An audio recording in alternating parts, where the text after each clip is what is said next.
So thank you so much for joining our session 2 of webinar series on planning and development for the first BTR development. I would like to welcome everyone. Good morning, good evening, good afternoon, wherever you have joined us from. I hope you can hear me very well. Yes. Yeah, thank you. I can confirm that you can hear me. Yes, I'm glad that you have been able to join in time, and I hope other colleagues will be joining us in time. So we shall start this series. I'll be sharing how the session will move. I would like to take you through the program. I hope you can see what I'm presenting. So the program will run like this. We shall have a few welcome remarks from the CBIT Global Support Program. And then, of course, I'll be moderating the session. And then I'll just give a general context of the BTR planning and development process, specifically for Anglophone Africa countries, how we have been able to progress.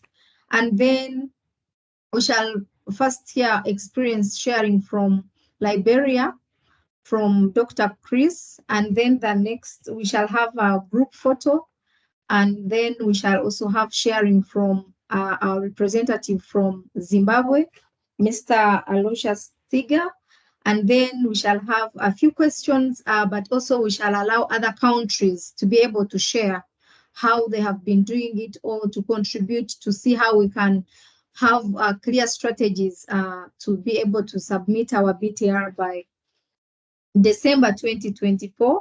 And then after that, we shall have a Mentimeter running, and then we shall wrap up and close this session. So thank you so much. From our side, if I can just give a few opening remarks.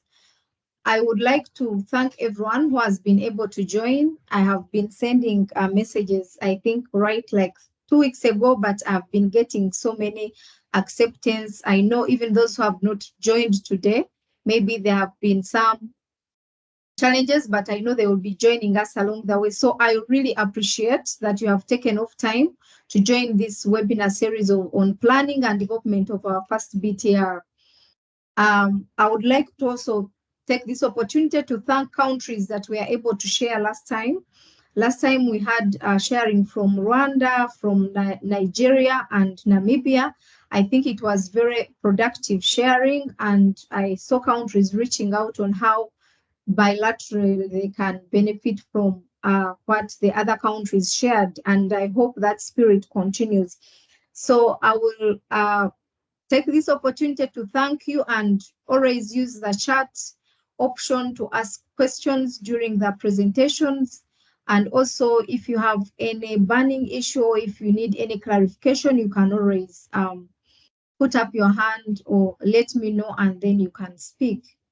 So I will now share my presentation on just a general overview on the BTR process.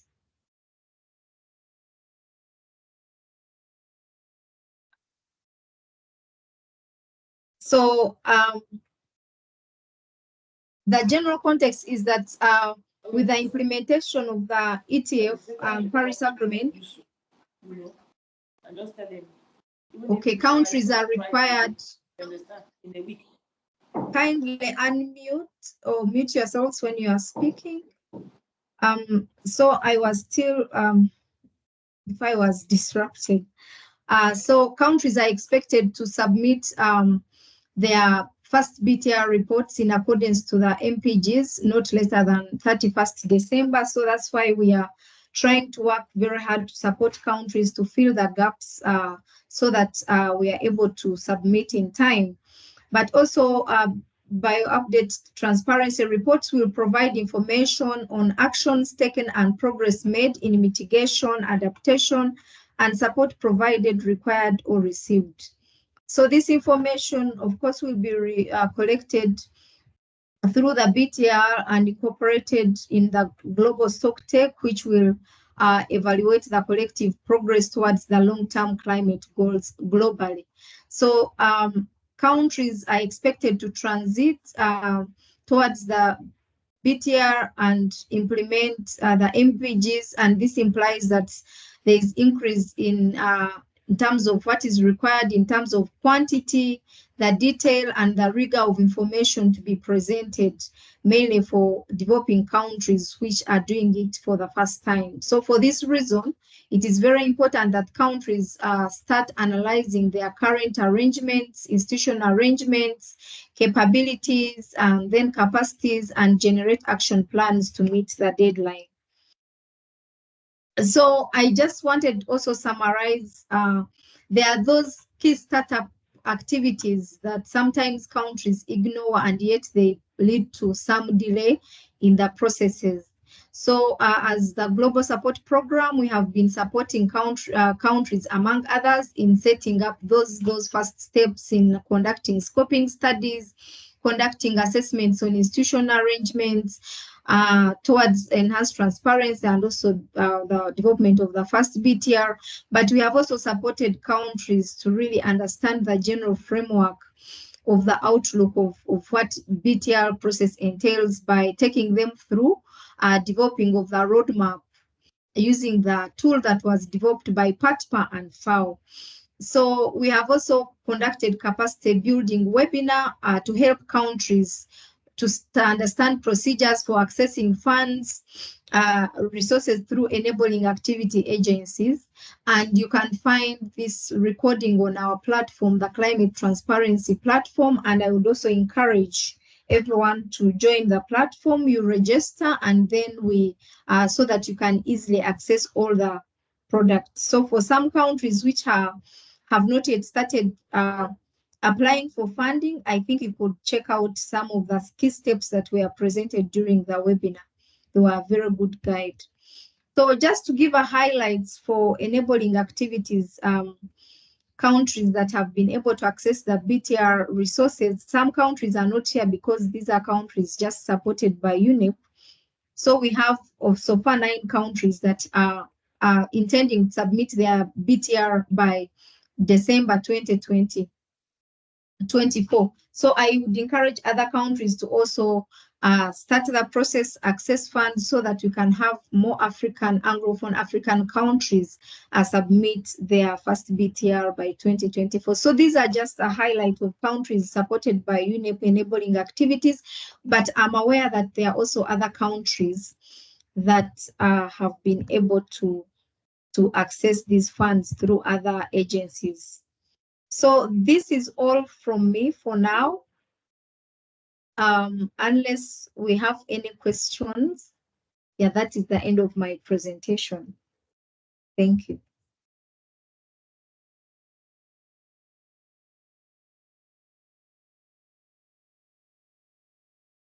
So if we do not have any questions, I would like to invite Dr. Charles Asumana from Liberia to share with us. I can see a hand. Kindly unmute yourself and speak.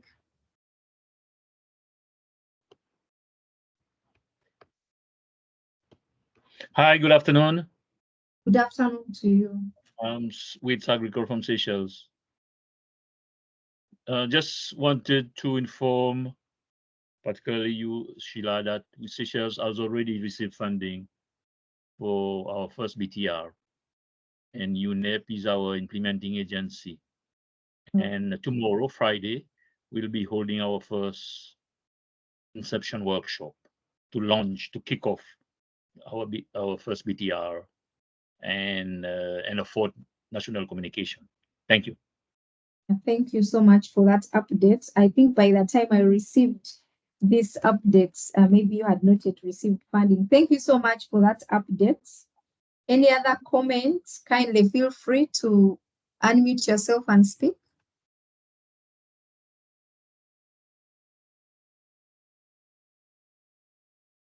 So if we do not have any other comments or contribution or updates, I would like to take this opportunity to invite Liberia to share their experience. We are going to, Liberia is being represented by Dr. Charis Sumana. Kindly unmute yourself and share your experience. Yeah. Thank you. Okay, can I share my screen? Is it possible? Yes, it is possible for you to share. Thank you. I'm not seeing. Let me see.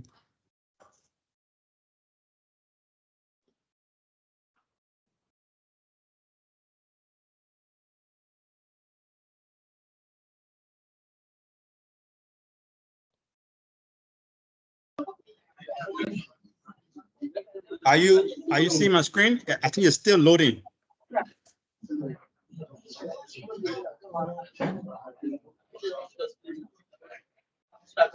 Yeah, now we can see your screen. Thank you. Okay, so let me take this time to say thank you, Sheila, and good morning and good afternoon, wherever you are. And in Liberia, it's still good morning. I would appreciate if everyone can mute the mic. Can you kindly mute your mic? Okay, so I'm presenting on an experience here in Liberia with our first biannual transparency report. This slide shows the structure for climate governance. As you can see, we have the overarching body, the National Climate Change Steering Committee. Then we have the EPA. But just between the UNFCCC and the EPA, you have the Ministry of Planning, the Ministry of Finance and Development Planning. That body sits EPA board. In fact, the minister is the chairman of the board, that sort of regulate EPA management. We have a climate change secretariat that supports the EPA on climate change issues. And below the EPA, you will find line ministries and agencies. They are all in acronyms, but just like Ministry of Transport, Forestry Development Authority, Ministry of Mines and Energy, Ministry of Agriculture, and so forth. Then we have what we call an environmental sector working group that has been within the structure of the EPA. This group comprises the government, the NGO, the private sector, vulnerable communities, representatives, and so forth. In the next slide, you will have what we call what exists at the EPA, the project management structure. So we have the EPA, then we'll have the EPA is the climate change enabling unit. Between there, you have the UNEP. So when you heard Sheila talking about, Liberia got support for the BTR one, is through UNEP. So UNEP is the implementing partner. And then the climate change enabling unit kind of drive these programs. So then the climate change unit, enabling unit works with the project management team. The project management team also relies on the external technical reviewers. Below there, the technical expert group. And this technical expert group actually came from the environmental sector working group. So it was easier for us to form this group comprising the government, civil society, and academia.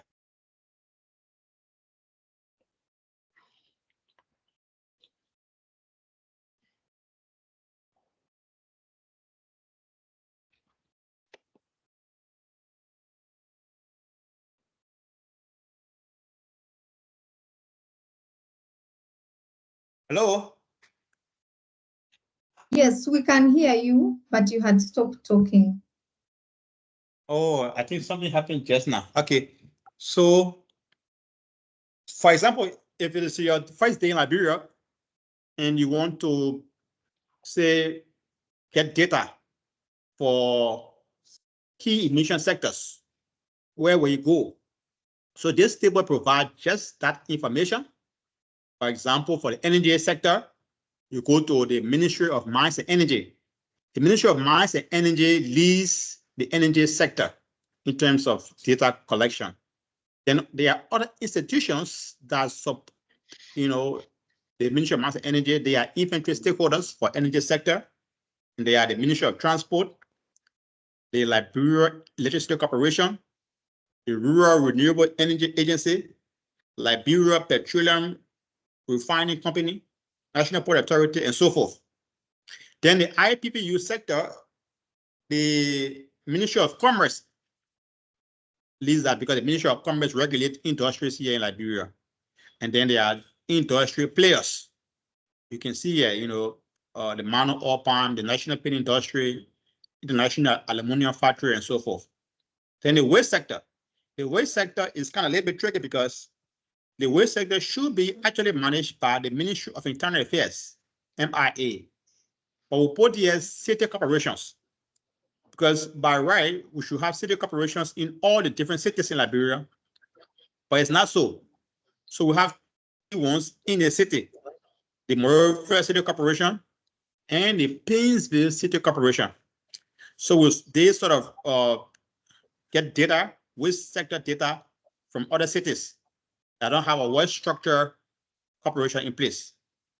So we don't have data from MIA as a ministry, or receive it from the key one, the Monrovia City Corporation. Then we have the Liberia Water Sewer Corporation for liquid waste, Ministry of Health. The agriculture sector, we have the Ministry of Agriculture that leads that sector. Then they carry the Central Agricultural Research Institute. Forestry is led by the Forestry Development Authority and the Liberia Land Authority that supply the land use sector data. So far, Liberia has submitted these documents, as you see here, Liberia's initial national communication in 2020, Liberia's first biannual update report in 2020, Liberia's second national communication in 2021. What we're doing now is the TNC and the BTR1, as well as the National Greenhouse Gas Inventory report. These are now in progress. So this is just to give you some information that was from for example, the INC. This is what was reported. I just copied from the document and placed here. Notice that the energy sector accounted for, at the time, 67.5% of the total greenhouse gas emissions. This is for the BR1, comprising from the year 2015 to 2017. And we see a significant drop in the energy sector.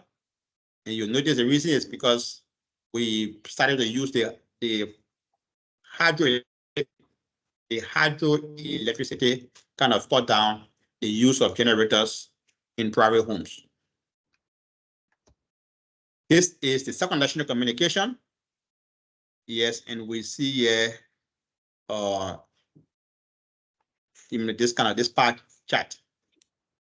So then for the progress that we've made, here this table presents progress against challenges. So Liberia, in terms of progress,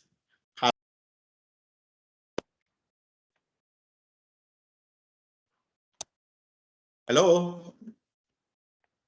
So in terms of progress, I hope I'm clear. Liberia has compiled greenhouse gas inventory for key sectors. But the challenge is that Liberia lacks comprehensive data for certain sectors. And that is making it difficult to really accurately measure, or kind of approximate our greenhouse gas emissions. Another progress here, Liberia has submitted documents to the UNFCCC detailing greenhouse gas emission removals. But then there's more need for trained experts, trained professionals. So we need capacity building programs. That's the challenge. For progress again, Liberia has developed MRV tools and guidelines to streamline the process of data collection and reporting. But then in terms of the challenge, it's kind of hard to mobilize adequate funds to adequately implement a robust MRV system. Things terms of progress, Liberia has made strides in aligning its MRV system with the enhanced transparency framework under the Paris Agreement. But the challenge is that Liberia lacks modern infrastructure and technology, and that is hindering effective collection, management, and reporting of data.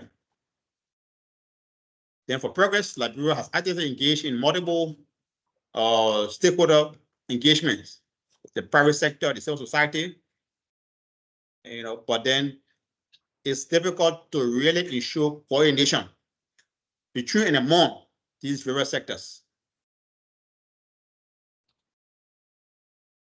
So the support needed actually, we need greenhouse gas sector improvements, capture in sector-specific training. Then we need a system for data collection and archiving. Right now we have data scattered about in different laptops, personal laptops. We do not have a system for archiving, and systemic, institutional, and individual capacity building programs. So in conclusion, I can say that with continued support from international partners and a focused national effort, Liberia can strengthen its preparedness to comply with UNFCCC and Paris Agreement reporting requirements and support the BTR1 in time and submit the BTR1 they're working on in time. So thank you very much. At this time, I would just want to pause. Maybe there may be questions.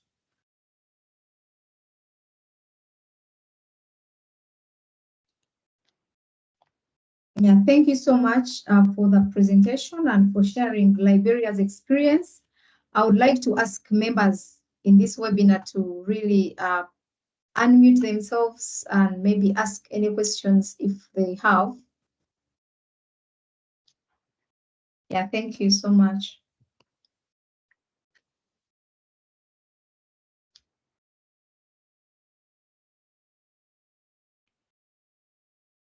So I can see someone is saying congratulations to Liberia about the step that you have already taken and the milestones that you have been able to achieve. I can see a hand from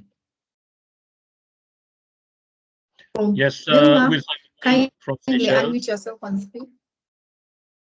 You hear me? Hello? Hello, this is Vimla. Please go ahead. This is Vimla from Mauritius. Thank you very much for the presentation. For Mauritius also, I would like to highlight that we have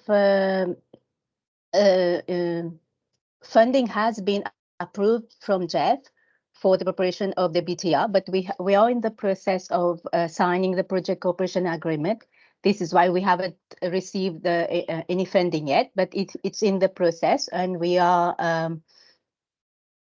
starting the how to set up the team to prepare a project implementation plan. So this is how we are progressing on our part. But from the presenter, I would like to know a bit more about what has been the experience, especially with regard to the chapter on NDC tracking.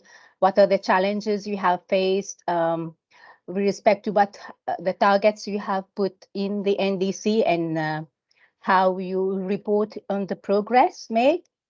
And secondly, I understand you are preparing both the TNC and the BTR1.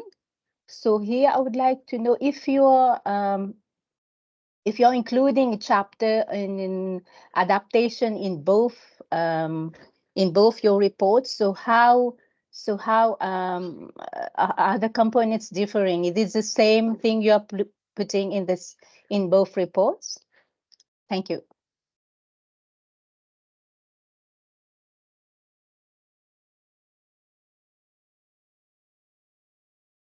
Oh, thank you very much for your positive comments for your country, what you've done, and also asking questions specifically on our NDC tracking. Yeah, as a matter of fact, we submitted our revised NDC in the year 2024.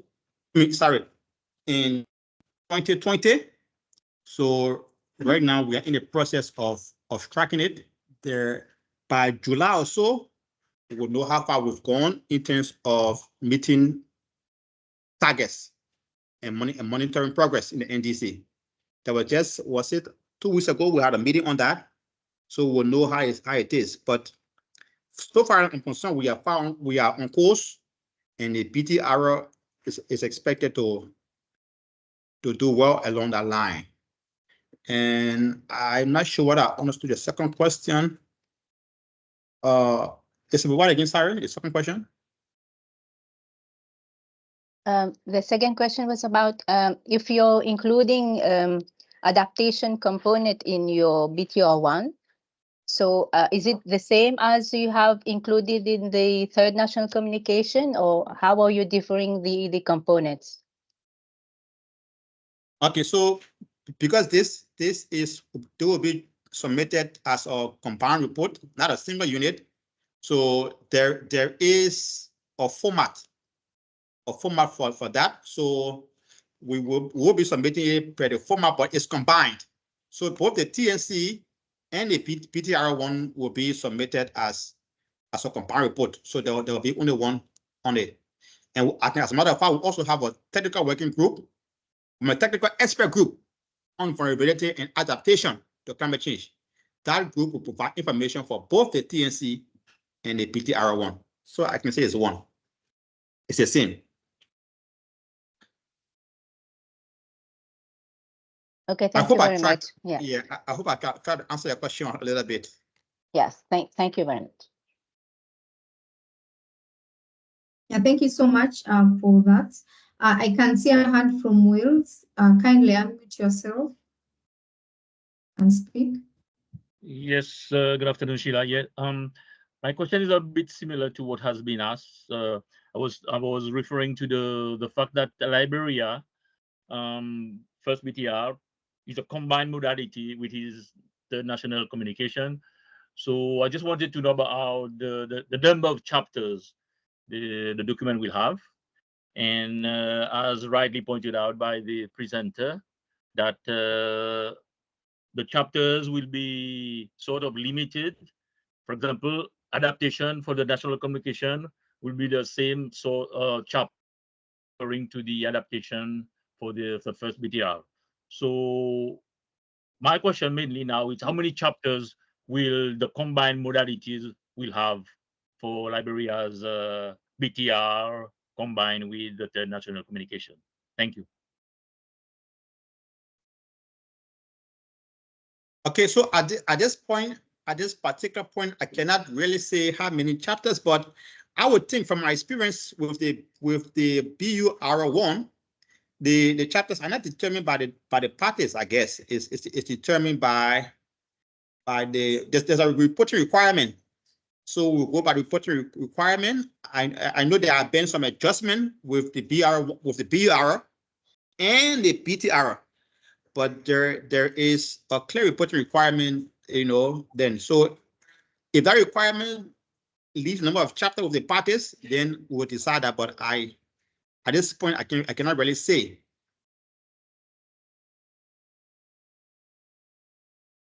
But perhaps Sheila can enlighten us, because even myself, Yes. I'm not. We are doing our first BTR and our combined with our fourth national communication. It's not clear the reporting requirement when you combine the two. Which are the chapters? It's clear for the BTR, this is what they want. But then when you combine the BTR and the national communication, are we going to have one document within the main document, one document which talks about the first BTR, and one document which talks about the national communication, making one big document? So this is which is not clear for me as far as the national focal point for Seychelles. Thank you.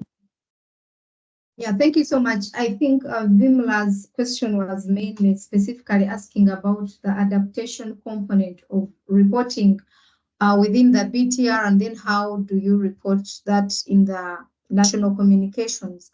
To just highlight, as you may be aware, with our BTR, the structure is very clear, and then when you follow the MPGs, it's more of a higher standard reporting when you consider the BTR structure.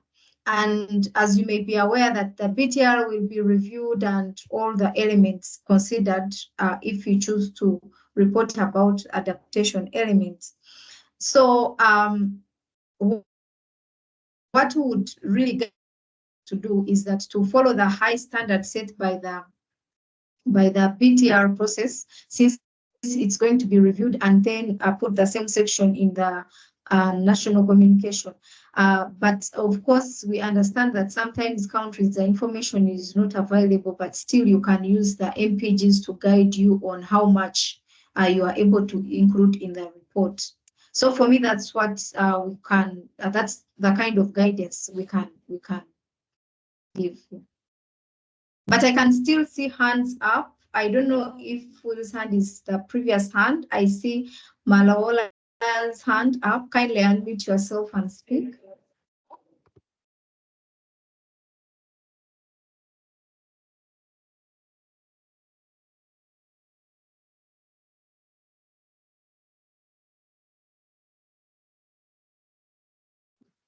We cannot hear you.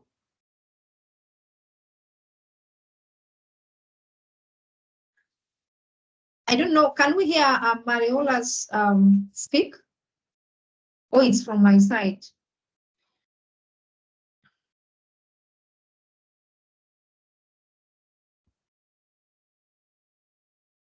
Hello?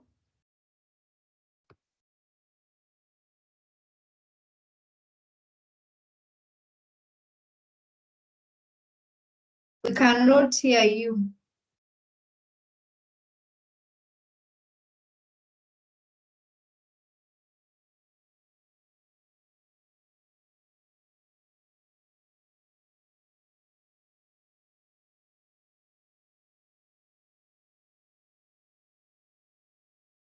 Colleagues, can we hear her? Oh, it's from my side.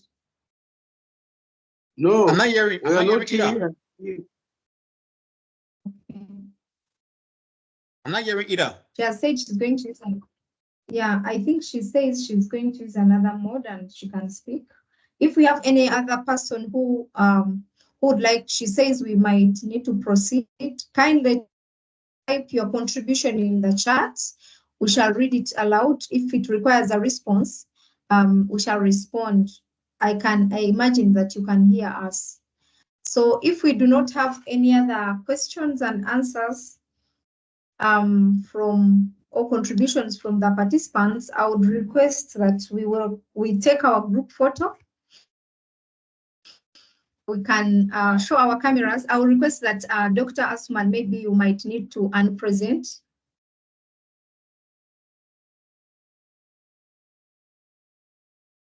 You might need to unshare your presentation.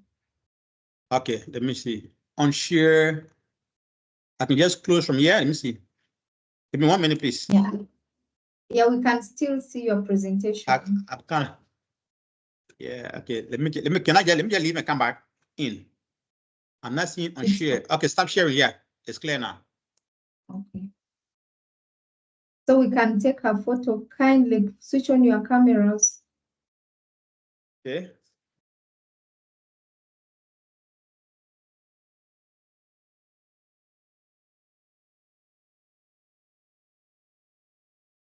I can see some cameras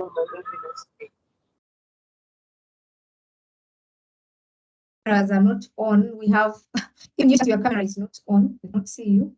So we have blank spaces in the photo.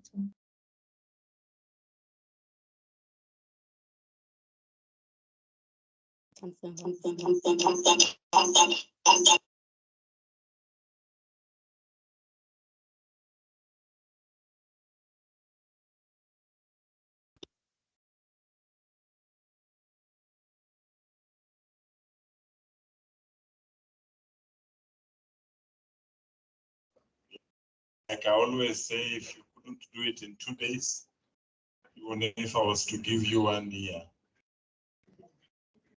you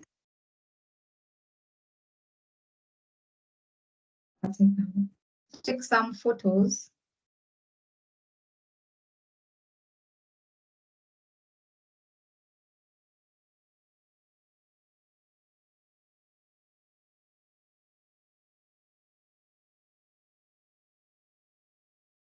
Okay, this is now fine. I can see everyone.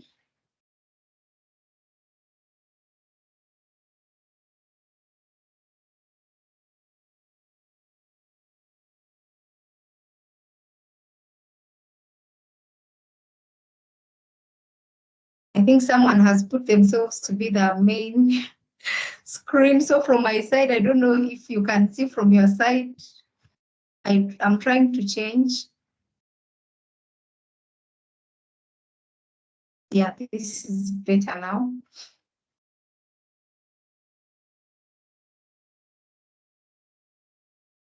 Yeah, thank you so much. I can see almost everyone. Yeah, so I can take another one.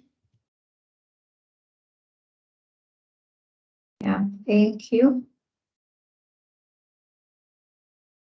Yeah, thank you so much. I have been able to take some photos. I hope all of us are there. Yeah, thank you. Yes, thank so you I take this opportunity to welcome our colleague from Zimbabwe, Mr. Mr. Tiga. I hope he's here with us. Yes, I can see him. Kindly unmute yourself and share your screen. Okay, good morning, But before afternoon, maybe you evening. come in, I can see 2 hands. I'm sorry, I can see 2 hands. Molea, are you able to hear us now? Maybe you can unmute, and then if you can't, I see Joke's hand. Yes, she's the same. Kindly speak. I think maybe we shall be able to hear you. Thank you. Okay, no, thank you very much, Sheila. Can you hear me now? Yes, we can hear you loud and clear. Thank you. Okay, good. Okay, good. Okay, no, thank you so much. Colleagues, my name is Malik Shoki and I'm from Lesotho. I also wanted to share that we are also developing our first BTR and national communication, so it will be submitted as one document. I just wanted to indicate that within the combined BTR1 and NC4, we will be submitting a chapter. I mean, the other components are the same, the national inventory report and the climate change impacts. And then there's also information on financial technology development and transfer. So because now we have to submit the NC4 as part of the BTR, we have to include another chapter, which is other relevant information, which includes a chapter for research and systematic observation training, education and training and public awareness. So those are some of the chapters that initially you'll find in the national communication. So because now we are submitting as one document, we have to make sure that we incorporate it in the combined single report. So all the components that are the same, we still have to report them, but then we have an addition of other information because now it has to reflect in the for national communication. So I just wanted to share that for us, we have like 5 chapters. It's national inventory, it's information on information necessary to track the progress, and then it's climate change impacts and adaptation. And then the 4th one is the financial technology development, which also has information on support needed and received. And then lastly will be the other relevant information, which contains information on research and systematic observations and public awareness activities. Yeah, that's what I needed to share. Thank you so much. Thank you so much for sharing, and I think that's the way to go. For some of the other chapters that appear and in the national communication but don't appear in the BTR content. That's how they are integrated.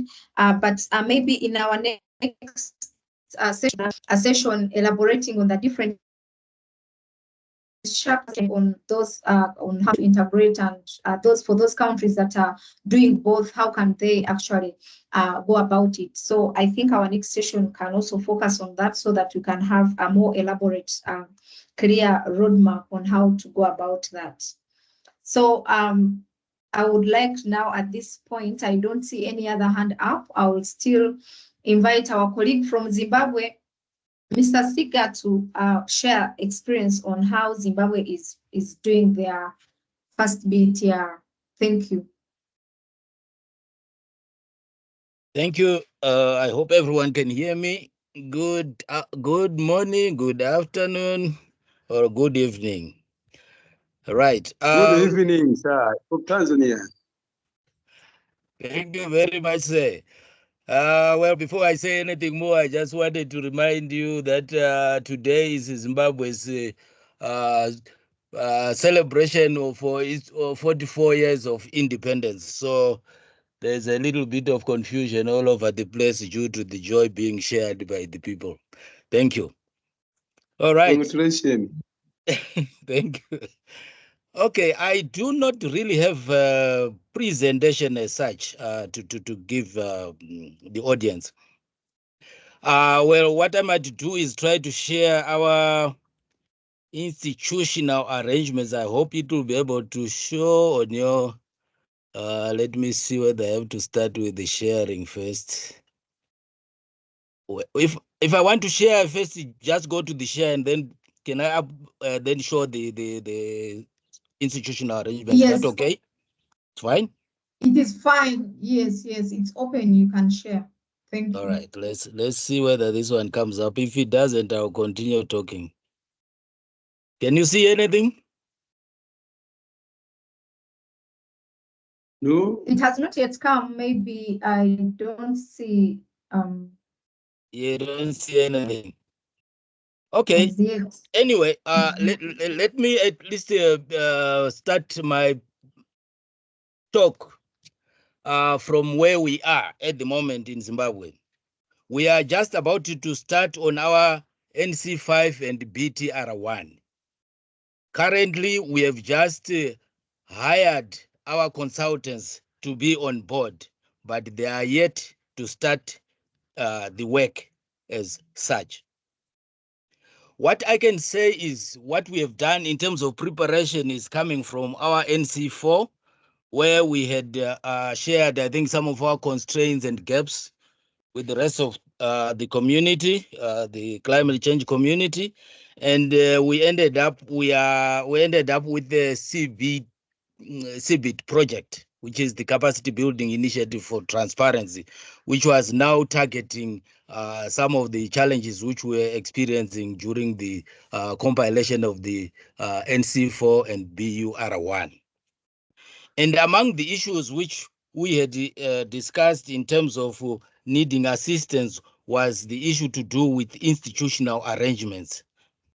So institutional arrangements, their main importance in terms of compilation of the reports is in the coordination which takes place within the country in order for information to be shared between organizations so that at the end of the day, our climate change management department is able to produce the report.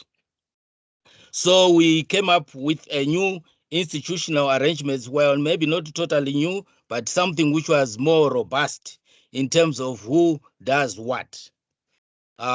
Unfortunately, I have not been able to share with you the institutional arrangement in terms of the organogram structure. But what we have is that we have the climate change management department being the organization or the institution, government institution, which is tasked or mandated with reporting to the UNFCCC under the in terms of the BTR1.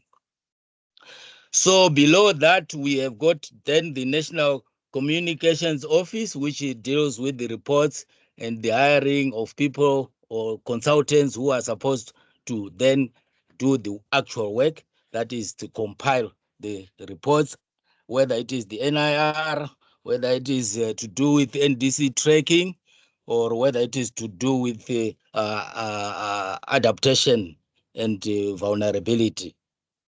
So already we have got that in place, but still it is to be tested when we do the work for the NC5 and BTR1. Currently, we have been trying our best to try and sensitize our sister organizations who are going to be involved, either as data providers or providers of information, to make them aware of our mandate and the need for us to share information so that we can come up with these reports. I could say at the moment, maybe we have covered about half or more than half of our data providers in terms of what we would require. The other stakeholders, we are still to engage them as we start on the compilation of the NC5 and BTR1. So on that aspect of institutional arrangement, I would say we have no problem now in terms of the plan on the ground. And there's also a legal framework which is to do with the bill, but the bill issue will take maybe a little bit more time before we are actually supposed to submit our BTR1. But basically what it provides for is for all the institutions to be mandated legally to provide information to the Climate Change Management Department, which currently is not the case. Because when we have to request for information, it is on a goodwill basis. It's not like someone is mandated to do that. So the legal framework is supposed to take that on board. When the bill comes out, the climate bill, then we will have the power to enforce the rule that information should be shared. Then number two, on the GHG inventory, we looked at the major challenges which we have in terms of our compilation of the National Inventory Report. Having looked at the gaps which are in the reporting which we had in the NC4 and NC3, we found out that most of our sectors, or in terms of the stakeholders, are not really aware and are not maybe in a position to readily provide information. You have a back and forth relationship whereby you want to get information and have got to get more reasons why you need that information. And so people end up wasting more time instead of getting that information at first go. So what we are doing at the moment is to try to come up with what we have called a GHG inventory management system, which is a computerized system, which when we have undertaken training of all the stakeholders in this respect, they should be able to provide the information online without having people to visit each and every institution, because that we think will take quite a bit of time, which might be not be available, especially under the new stringent conditions for reporting. So that system is also in place, and it remains to be tested as we start on the NC5. So this is why I was saying for us, in terms of boots on the ground, not yet, but in terms of preparedness to be on the ground, yes. And what we have also done under the CBIT project is to train by sector most of the experts who are likely and who are going to be involved in the compilation of the report. And these experts were picked from all the institutions which are going to be in the reporting for the NC5 and BTR1. And above that, we have also produced two country-specific emission factors for the livestock sector, which is a subsector under the AFOLU sector. In terms of whether we can use the EF, I think the processes are underway for us to be given the go-ahead when there's been a peer review which is approved by the board. So apart from the livestock sector, we have also got an EF for land converted to cropland. And this is the first time we have actually come up with our own local EFs, which we want to include in our compilation of the BTR NIR. And then thirdly, under NDC tracking, we have trained some experts in some 1 tool for tracking NDCs. The NDC tracking is going to be a bit tricky in the sense that this has never been done before. Since NDC tracking is more like to do with how you are going to assess the mitigation actions which the country has promised to undertake for us to reduce our mitigation, our GHG footprint by about 40% per capita, it means that the tool which is necessary for tracking these mitigation actions needs to be quite robust. So far, as I've said, it was just, we've just done the training. What we need to see is what can be done and whether it will be successful when put on the ground as we engage our consultants. Okay, so in terms of that, we also looked at the data indicators which shall be necessary for us to be able to track, and whether we have got the sufficient tools for us to be able to track our NDC implementation. This part, I would say, whilst I'm saying we have done the bit of training, I am a bit concerned that if our stakeholders are not fully aware of what we are trying to do, this tool might not be 100% successful during this current spell. But the good thing is that if we start on that assessment using the tool which we have developed, we will then be able to come up with any improvement plans in terms of what we can do to track our NDC implementation. And also on some of the tools which have been developed under the CBIT project, we have also come up with some MOU templates. The MOU templates, remember I was saying that before, well, I would say up to now, we have no memorandum of understanding or memorandum of agreement with our stakeholders. And this in itself will assist us to be able to have pinpoint who our stakeholders are, so that under each succeeding cycle of reporting, we do not need to start from zero again to say who are our stakeholders in order for us to get information from. So the MOU templates, the OMA templates and data templates, which we have also produced, are supposed to be used in conjunction with the GHG inventory management system, which I talked about earlier. So these are to be tested on the ground this year. And we have also developed a QA/QC plan, and we hope to use it under the current cycle of reporting. I would just want to add maybe to buttress what my colleagues have already mentioned in terms of the adaptation chapter. I think what my librarian colleague said is correct in the sense that we were also looking at a situation whereby we report this report of the BTR 1 and NC5 is going to be one report.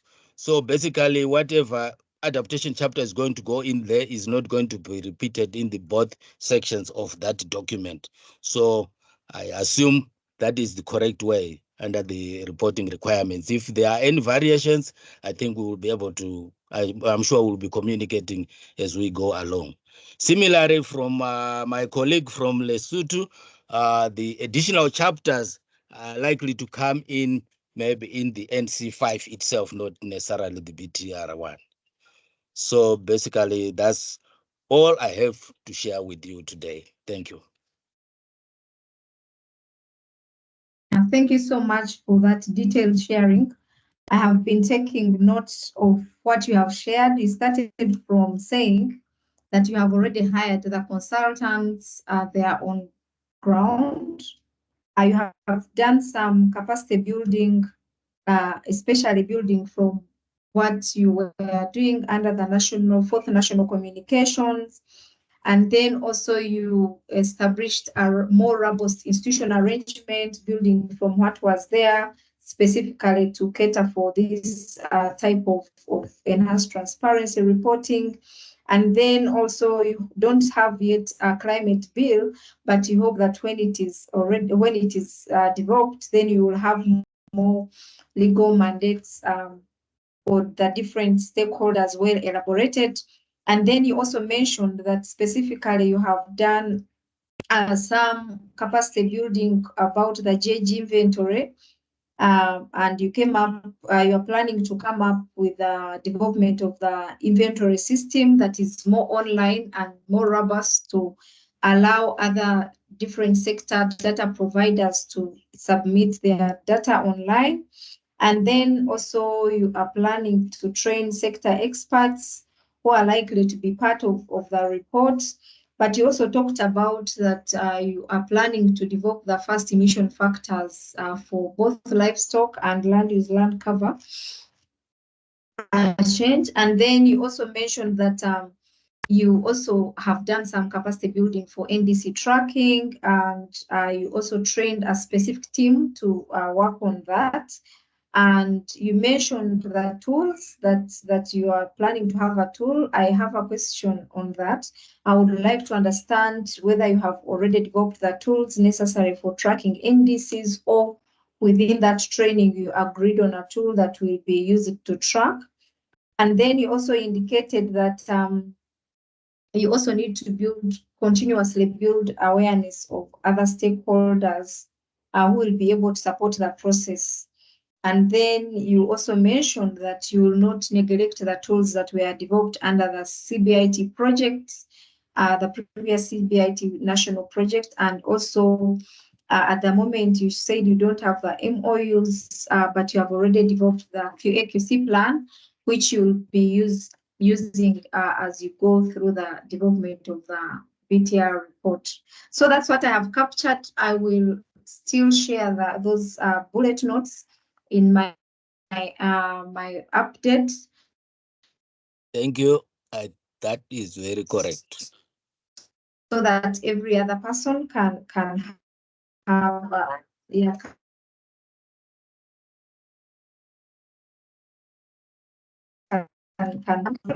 you about that what are the sectors you trained who are involved in the GHG management inventory? Yeah. Yes, thank you. You had a question about whether the tracking tool is already in place. No, it's in the process. We are still in the process. We have gone to a stage whereby I think there is additional information which is required, especially in terms of indicators, because we need to engage the stakeholders who are actually undertaking these mitigation actions, so that we can be clear on what sort of indicators we can use. Thank you. Thank you so much for that clarification. About the question in the chat, it was asking about that which category of stakeholders did you train for the GHG inventory?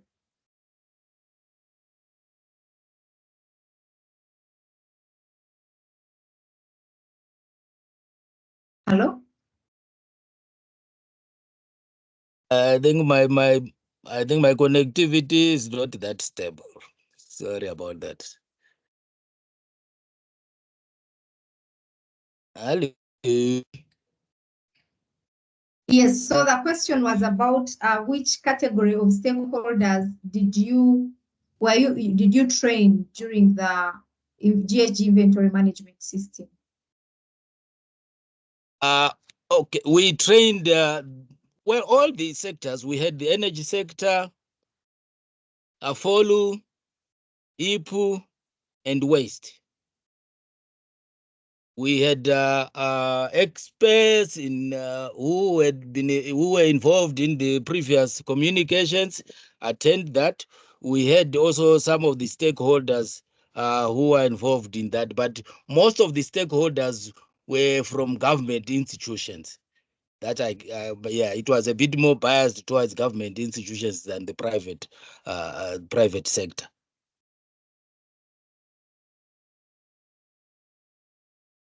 Thank you so much for answering that, but I see a hand up from Sebela. Kindly unmute yourself and submit your contribution. Thank you. Thank you very much, moderator, and good afternoon, colleagues. I would like to thank Zimbabwe, Lesotho, and Liberia for their presentations. And my question is to the colleague, Tsiga, who just presented from Zimbabwe. He was mentioning the structures they've developed for data collection for preparation of national inventory reports. Those structures look like the very, very good structures that I would really want to hear more about, so that I think they can be very helpful in enabling us to adequately and quickly collect the data that is needed for the greenhouse gas inventories. So I don't know, because Liberia in their first, when they started their presentation, they highlighted their national structure for managing climate change. Maybe Zimbabwe could also have put up something to that effect, so that we also learn from them the good work they're doing with the establishment of structures for managing data for the national inventory reports. Thank you very much. Yeah, thank you. Celebela, you forgot to mention the country, so I think they were wondering now which country would like to learn from Zimbabwe and the other previous speakers. Maybe you could mention your country. Thank you. Sorry, Chandepua Sebela from Botswana. Thank you for the correction. Thank you. Okay. So the floor is yours, Ms. Patiga. Well, so sorry, guys. I should have put it on there. I will share this as soon as we finish this conversation. I will share it with on the thread which we have been using all along. I will share the Word document. It is just it's all right. It's okay. I can do that. And you can also get in touch with us or with me, and we can discuss any further issues that we could share ideas on. Thank you.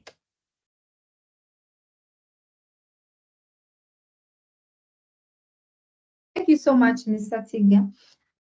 You have another question in the chat. They were asking about that. Did you train the LULUCF sector? But also there is a question about what are the main indicators in your GHG inventory?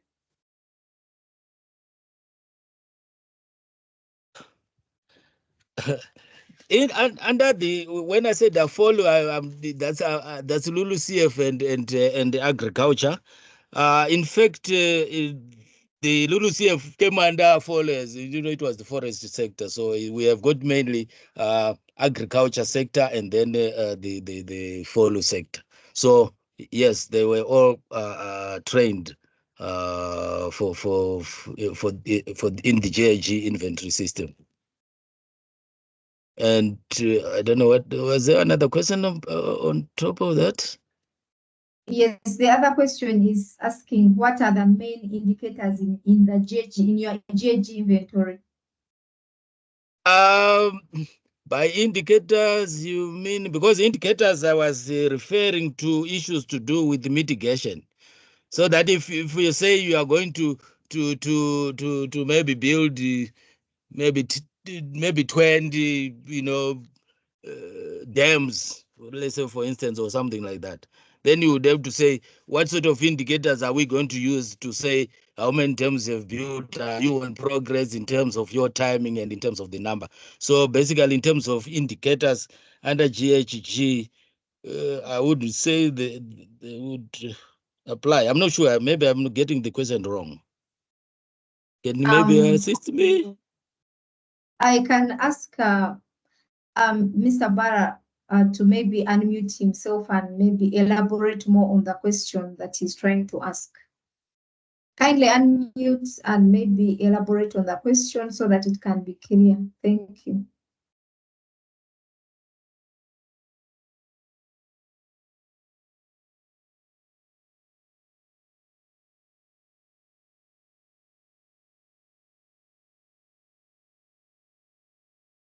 I don't know if he can hear us. Maybe where he is, it's not convenient for him to speak.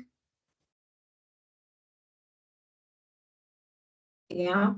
So I would like to ask if we have any other contributions or sharing experience based on what they have shared, but I can see that most of the questions are really leaning on the institutional arrangements. I'll be waiting for you to share so that I'm able to share with our colleagues what Zimbabwe has done. I know it is a robust institutional arrangement is very key in starting up this process, and of course it's very key to map key stakeholders and establish which roles the different stakeholders are supposed to play, but most importantly their mandates in terms of the legal structure that are existing in the different countries are very important, and also to understand what would be their contribution in terms, are they data providers, are they the ones supposed to approve data?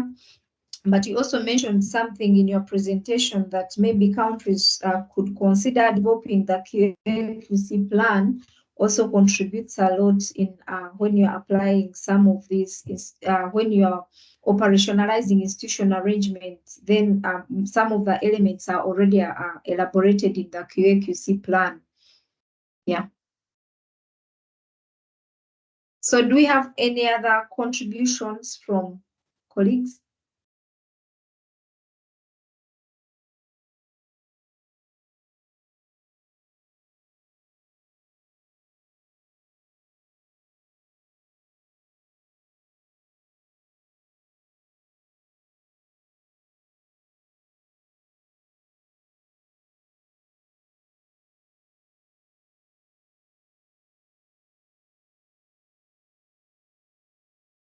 We are not hear you. We can't hear you. I can't hear you anyway. I'm sorry. I was talking to myself. Apologies about that. So I was asking that do we still have any other contributions or someone who can also share a similar experience on what they have done? As you can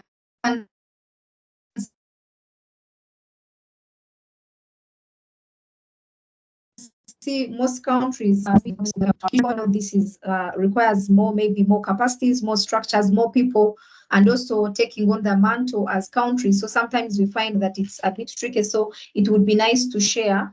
And I think our next webinar now, we shall go into more details on the different sections of the BTR, how countries are approaching it, and then the general approach on how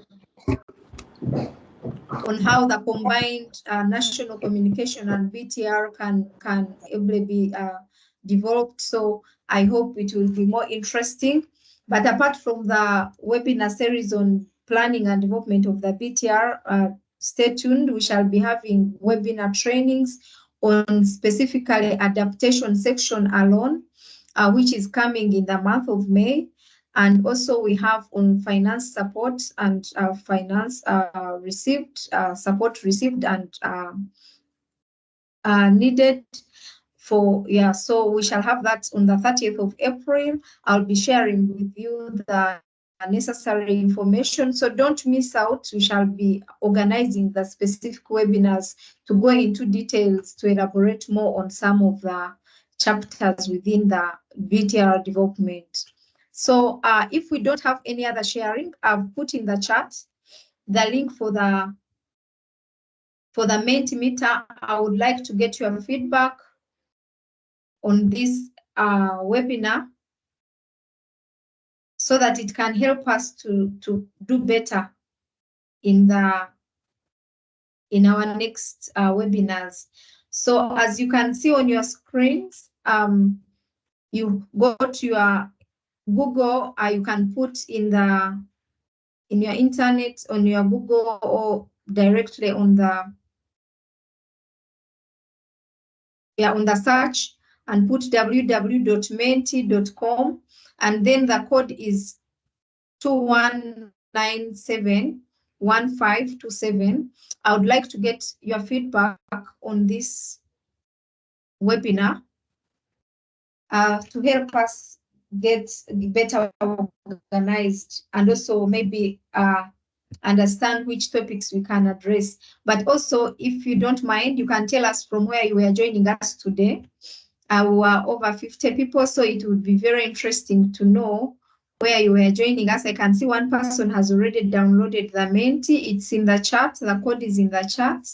The code is 21971527. I put it in the chat. I would request that we really take this Menti seriously, because Anglophone African webinars are attended by most of you, but because you don't participate in the chat, sometimes they can think that we are few, and yet we really attend these webinars. So I can see only 4 people. I would request that you go on your Menti and go to Google or to the internet search, and you say www.menti.com, and then you can put in the code 21971527.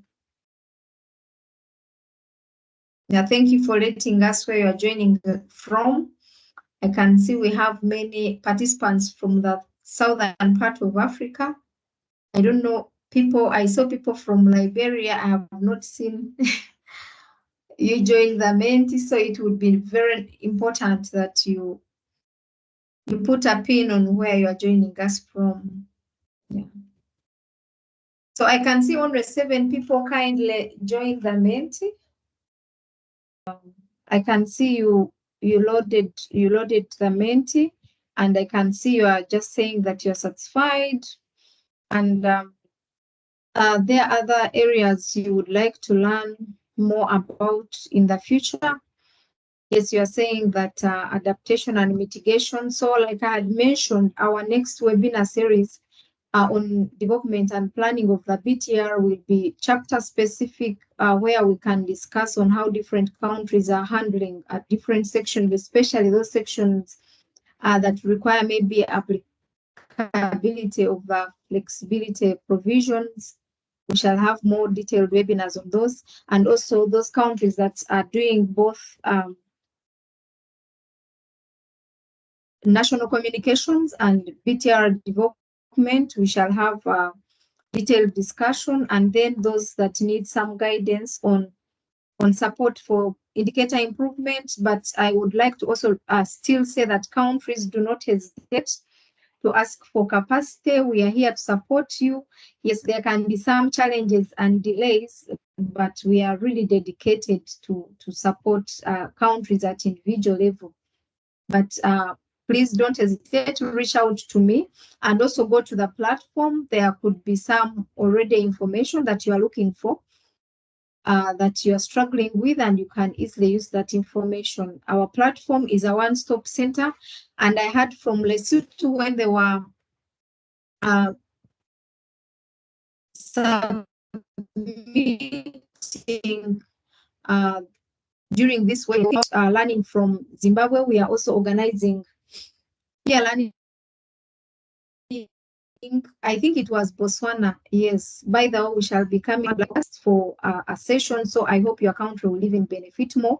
We shall be giving you more details on that. So we can support to organize bilateral or mutual learning activities. If you feel that you want to learn from a country, you can always reach out to me, and I support that kind of coordination. I'm always here to serve you. Yeah, so thank you so much, but I can see we are not yet many on this. Do you have any other comments you would like to share? We need physical experience sharing sessions. Yes, we have been trying. We have more of the physical sessions now. Last week we were in Kenya just to do the GHG inventory training, hands-on for almost all the sectors. We did waste energy and IPPU. So if you can, I need more countries to request for support. If you need any capacity on GHG inventory in country and you have already received some resources that can convene the different stakeholders, we can provide that technical support from our side. So the earlier you do it, we can schedule and make sure that you get that training. So I will be waiting for more requests for the in-country sessions because I think they are more impactful. And also we have been able to do some peer learnings, which have been very, very good. Some of the questions, you find that some countries have already passed that stage, so they are able to share from experience, practical experience, so it becomes very interesting. But also through the peer learnings that we have had, countries have been able to share tools that they have already developed, so you don't have to actually duplicate, you just tailor to your country situation. So we have found that some of those peer learning experiences are also good. So if you have some resources and you need us to support you, we are here to support that coordination and make learning more interesting towards submitting our BTRs by December 31st, December 2024. I saw in the chat someone was saying that there's a flexibility provision for the least development countries and small islands. Yes, but if we have received resources, we would aim at submitting by 31st December. I think it would be more interesting. Yeah, thank you. So we are 39, but I see only around 14 feeding the Menti. I wish we can at least make it 20 so that the Menti can have more good balanced assessment compared to the attendance in the meeting.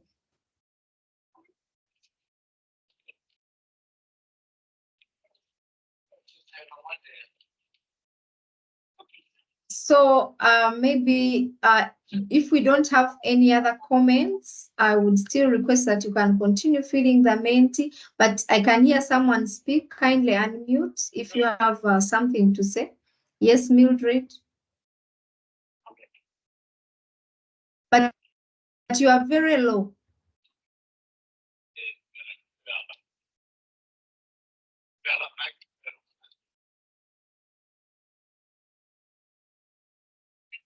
Maybe you are not speaking to us because we cannot hear you.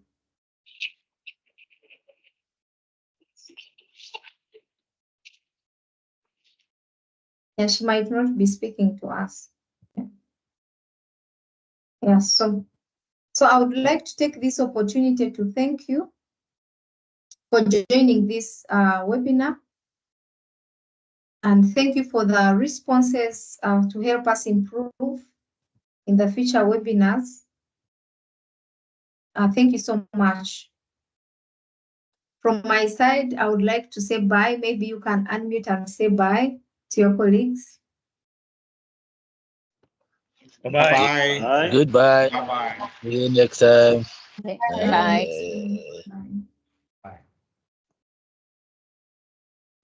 Bye. Bye.